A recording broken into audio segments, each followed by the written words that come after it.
What do you think about your boyfriend falling in love with someone else after suffering from amnesia and treating me like a nanny? What would it be like? You think you're his whole world, but then you find out that you're not even as good as his nanny. Let me explain the background first. My name is Polly and I went to university with Hank. We were in a relationship for 3 years and then he went to work as a mercenary. He was injured during a mission which caused temporary amnesia. Yes, it sounds melodramatic, but it's true. Even more ridiculous is that when he woke up there was a woman named Helen by his side claiming to be his girlfriend. His unforgettable girlfriend of 3 years became a stranger in his eyes. The story began a week ago. It was my best friend Karen's birthday and I was planning to celebrate with Hank.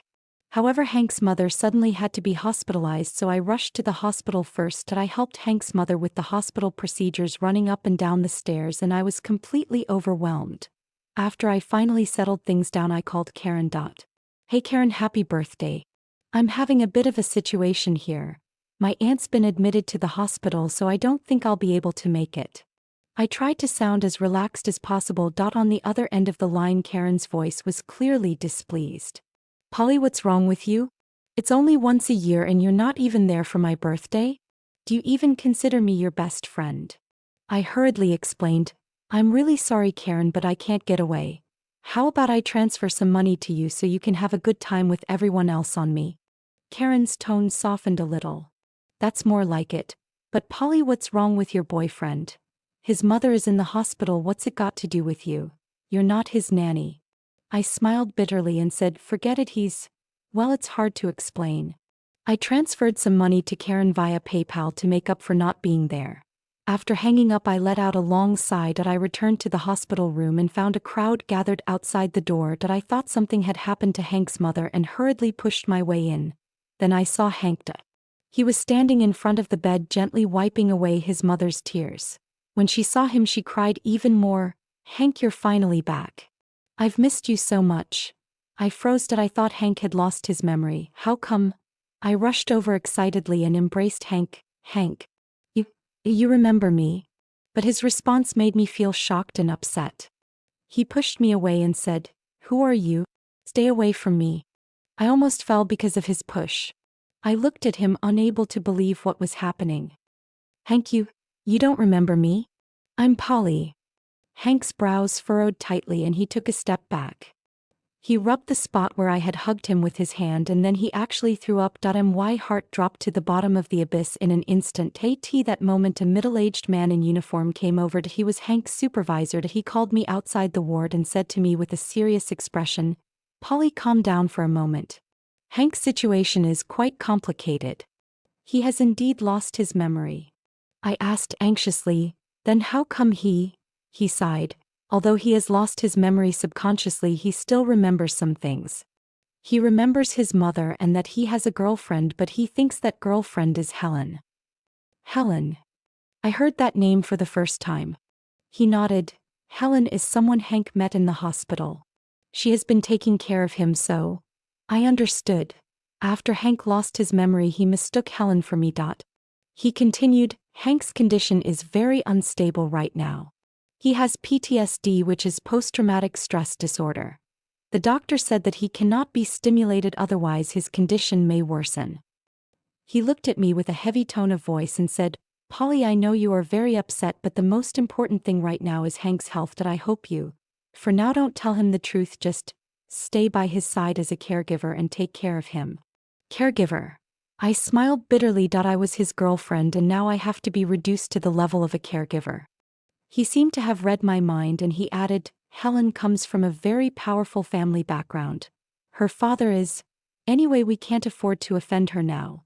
You just have to be patient for a while and once Hank's condition stabilizes, we'll figure something out. What else could I say? For Hank's sake, I had no choice but to agree. I returned to the hospital room. Hank had already gone home with Helen and Hank's mother. Hank's mother was cold and almost disgusted by me. She treated me like a hospital care worker and shouted at me the whole way. When we arrived at Hank's house, I experienced even more humiliation. Hank's mother treated me like a nanny, telling me to do this and that, complaining that I hadn't mopped the floor properly and that I hadn't washed the dishes well enough. Helen just sat there watching the show, adding fuel to the fire every now and then with her sarcastic comments. What really got to me was Hank's attitude.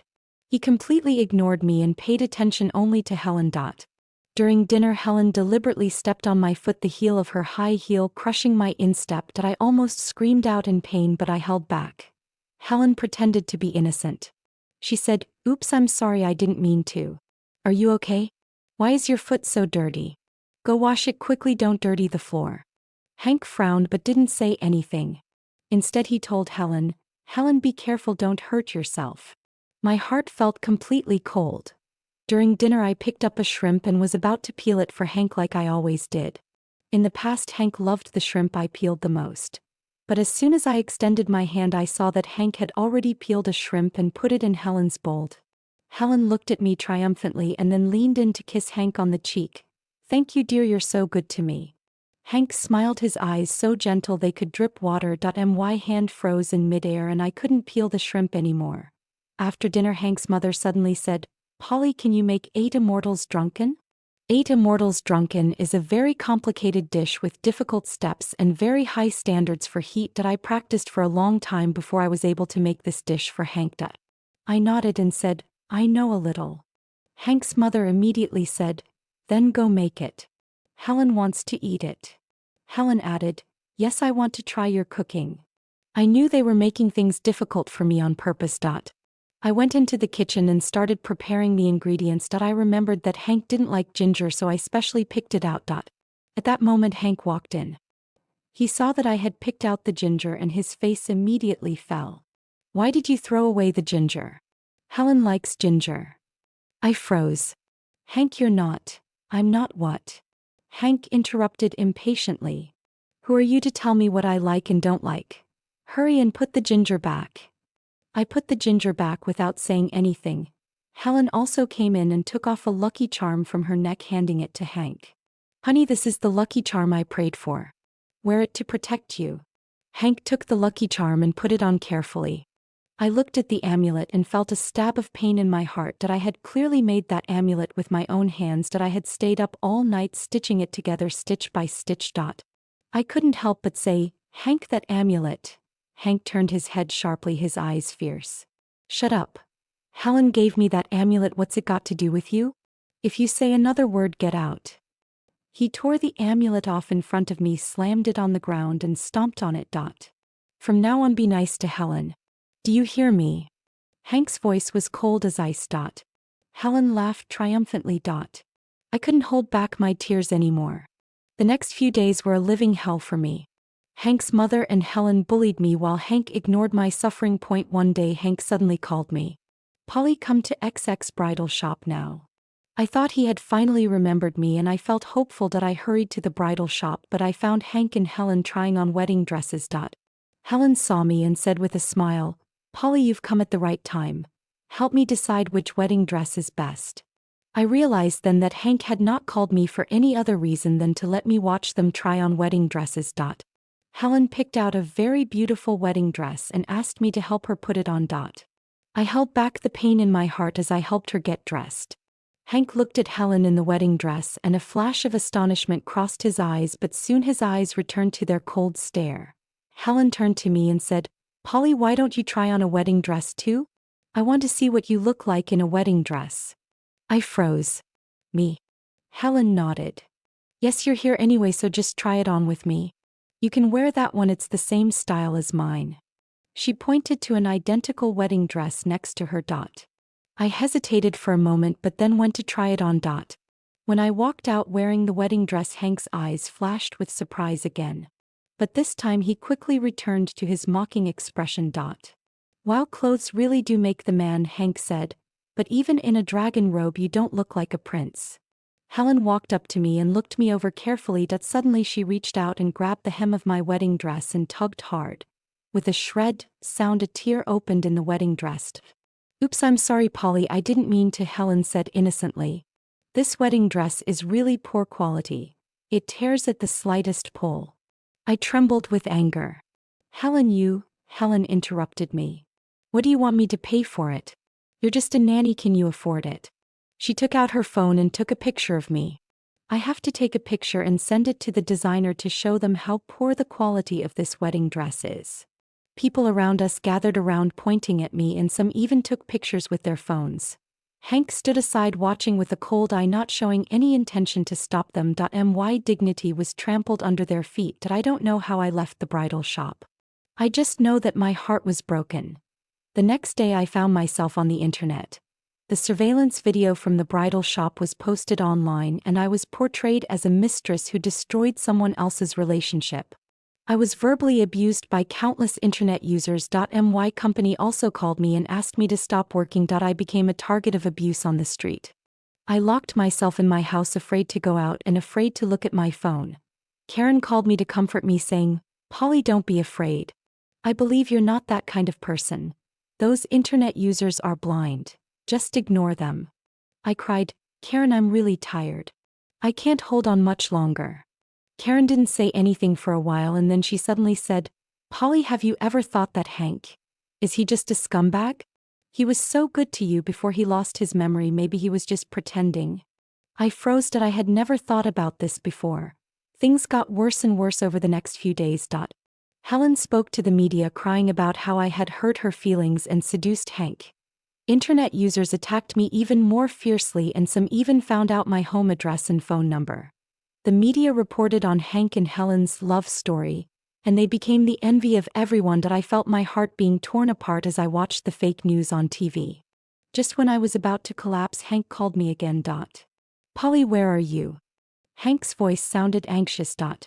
I said coldly, "What does it matter where I am?" Hank was silent for a while and then said, "You don't keep staring at that wedding dress.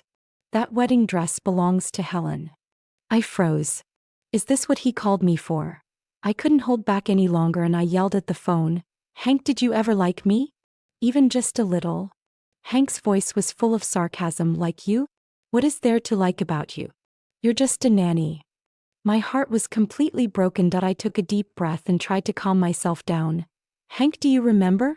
You loved my 8 Immortals drunken rice wine, but you couldn't eat the ginger. Every time you went on a mission, I would make you a lucky charm to ensure your safe return." That's enough. Hank interrupted me. "Those are all things of the past. The person I love now is Helen, so don't flatter yourself." "Okay, very well." I laughed and tears came streaming down my face. "Hank, let's break up. From now on, you go your own way, I'll go mine, and we'll have no more relationship." I hung up the phone and blocked Hank's number. A few days later, I received a call from Hank's mother. "Polly, why don't you come to Hank and Helen's wedding next week?" Hank's mother sounded very pleased. I said coldly, "Why should I?" Hank's mother said, "I know you feel aggrieved, but after all, you and Hank were once. Let me say this. If you come to the wedding, I can clarify your identity in public and clear your name." I laughed. "Clarify my identity?" Hank's mother, "Do you think I need your clarification? I won't go to your wedding. I wish you a happy marriage." I hung up the phone, but my heart began to waver. Do I really have to give up? Do I really want Hank and Helen to be happy together? On the day of the wedding, I went after all. I didn't go to wish them well, I went to get an answer. I hid in the corner and watched Hank and Helen exchange rings on stage and receive the blessings of the crowd. At that moment, I heard 2 people talking next to me. "Hey, did you hear? Hank actually recovered his memory a long time ago." "Really? Then why did he marry that Helen?" "You don't understand, do you? Hank is getting back at Polly. I heard that Polly treated Hank badly in the past, and Hank has always held a grudge." "I see. You really can't know a person's heart." I froze. "Hank recovered his memory? He's taking revenge on me." I rushed into the bathroom and slapped myself hard in the mirror. "Polly, wake up. What delusions do you still have about Hank? He doesn't love you at all, he's just playing with you." I lost my voice and wept heartrendingly. The wedding continued with Hank and Helen embracing sweetly on stage. Hank's mother took to the stage and accused me of ruining Hank and Helen's relationship and shamelessly pursuing Hank. People below the stage pointed at me and discussed me. At that moment, the champagne tower at the wedding suddenly collapsed, sending shards of glass flying everywhere. Just as I thought I was going to get hit by the shards, a figure rushed over and took me under his body. It was Daniel. Daniel is Hank's colleague and also my friend. He blocked all the shards of glass but was injured himself. Hank rushed over and pushed Daniel away, What are you doing? Who told you to meddle in other people's business? Daniel looked at Hank coldly. Hank, are you still a man? What kind of man bullies a girl? Hank's face turned red. Daniel, don't forget your place. This is my private matter, it's none of your business. I held Daniel back and said to Hank, Hank, you don't need to threaten him. You want to know why I came to your wedding, right? I'll tell you now. I walked onto the stage, picked up the microphone and shouted, Everyone, you have all been deceived by Hank. He has never suffered from amnesia, he has long since recovered his memory. The reason he married Helen was to take revenge on me. There was an uproar in the audience. Hank's face turned pale and he said, Polly, what are you talking about? I sneered, You know very well whether I'm talking nonsense or not. Hank, you owe me medical expenses, so shouldn't you pay me back? I told everyone the truth about Hank's injury and how he had taken advantage of my feelings and used me as a nanny. Hank's lies were exposed and he became a despised scumbag. After the wedding, Daniel and I went to the river. The evening breeze blew my hair about and I felt much calmer. Daniel said to me, Polly, are you okay? I shook my head and said, I'm fine. Thank you, Daniel.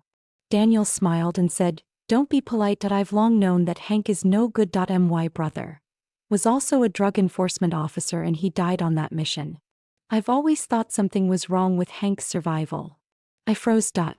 Daniel looked at me and said seriously, Polly, I want to go to the border to find out the truth. Will you go with me? I nodded, I will. Daniel took out a locator from his pocket and put it on me. You wear this locator. If anything happens, I can find you first. At that moment my phone rang. It was Hank. Hank's voice sounded gloomy. Polly, you dare to go to the border? Do you believe I will make you regret it? Helen's voice came through the phone. Polly, you bitch. Haven't you caused us enough trouble? Just wait, I won't let you go. I replied, Hank, Helen, your threats don't scare me. I'm waiting for you. I ended the call and turned off my phone. Daniel and I went to the border. But as soon as we arrived, we were kidnapped. Our kidnapper was a girl with a round face. The girl with the round face took us to an empty warehouse and turned on the TV. On the TV there was an interview with Helen. In the interview, Helen admitted that she had planned everything. She said that she had always been unhappy about me being with Hank. So she took advantage of Hank's memory loss to steal him away from me. She also said that Hank had actually recovered his memory long ago. But he had been pretending to be amnesiac to get back at me. The TV showed a picture of Hank tied to a chair with bruises all over his body. Helen said to me, Polly, do you see? This is the person you love. He is sacrificing himself to get back at you. Are you satisfied? The girl with the round face walked up to me and took out a knife, saying, Polly, go to hell. At that moment Daniel rushed over and shot the girl in the wrist. The knife fell to the ground and Daniel quickly overpowered her. Daniel untied me from the ropes and asked, Polly, are you okay? I shook my head and said, I'm fine. I woke up and found myself lying on a soft bed. This was Daniel's home. A kitten jumped onto my bed and rubbed its head against my face. Daniel walked in with a cup of hot milk, saying, You're awake? Have some milk. I took the milk and sipped it, thanking him. Daniel smiled and said, Don't be polite with me. He told me that Hank had been taken to the hospital. He was seriously injured, but he would survive. Helen and the girl with the round face had been arrested by the police and would be punished according to the law. Daniel's investigation has also made progress. He discovered that Hank did have some problems during that mission. Hank's mother once called Daniel, hoping that Daniel would let Hank go. Daniel took me to the hospital to visit Hank. Hank was lying in the hospital bed, pale and covered in tubes. He looked at me with mixed feelings in his eyes and said, Polly, you're here. I looked at him coldly and said, Hank, do you have anything to say? Tears ran down Hank's face. Polly, I'm sorry. I was wrong. I admit that I have long since recovered my memory. I just wanted to take revenge on you. I hate you for leaving me. I angrily rebuked Hank. Hank, you never loved me. You only loved yourself. Your so-called revenge was just to satisfy your pitiful ego. You never considered my feelings, you only thought about yourself. Hank cried, Polly, I was wrong, I really was. Will you forgive me? I want that amulet, will you give it to me? I sneered, a lucky charm. You don't deserve it anymore. Hank, it's over between us. I turned around and left, never to look back. Daniel took me to his brother's grave to express his feelings. Daniel said he wanted to take care of me for the rest of my life and that he would prove his love with actions. Daniel said he would go to the border again soon and hoped I could wait for him. My story with Daniel had just begun.